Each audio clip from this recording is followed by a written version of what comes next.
পেঁয়াজের সাথে এখন মাংসটা হালকা করে ভেজে নেব।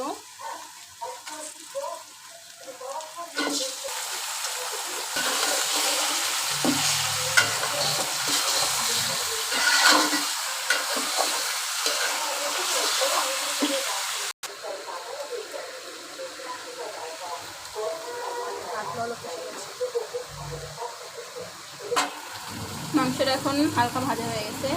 4 টেবিল চামচ মরিচের গুঁড়ো, 3 টেবিল চামচ হলুদ গুঁড়ো, 1.5 টেবিল চামচ ধনিয়ার গুঁড়ো,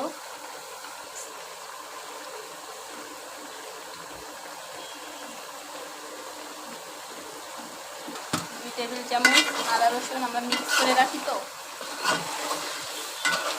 ভালো করে নেড়ে পরিমাণ মতো লবণ, ছোট 2টা টমেটো, কয়েকটা পাকা কাঁচামরিচ, আমরা একটু ঝাল খাই তো বেশি, সামান্য পরিমাণে পানি দিয়ে ভালো করে মাংসটা কষিয়ে দিব। পাশে আমার ভাত বসেছি, ভাতও হয়ে গেছে। এই পাশে আমার বিড়ালগুলো দেখুন খেয়ে কিভাবে ঘুমাচ্ছে নাক টেনে টেনে। এখানে কিভাবে কোকো খেয়ে গরমে বিড়াল অস্থির হয়ে গেছে, কিভাবে ঘুমাচ্ছে। কোকো চুকি ঘুমাচ্ছে।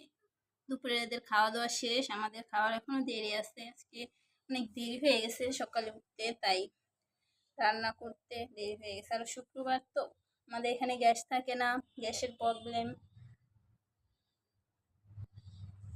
আছে। আমাদের টনি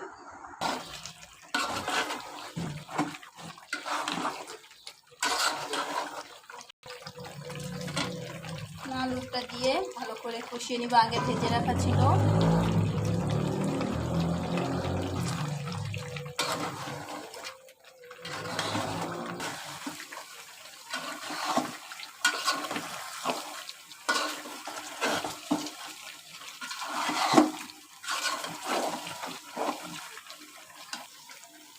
মাংসটা এখন ভালো করে কষিয়ে এখন পাশের চুলায় গরম পানি দিয়েছি, হালকা গরম পানি এখন দিব।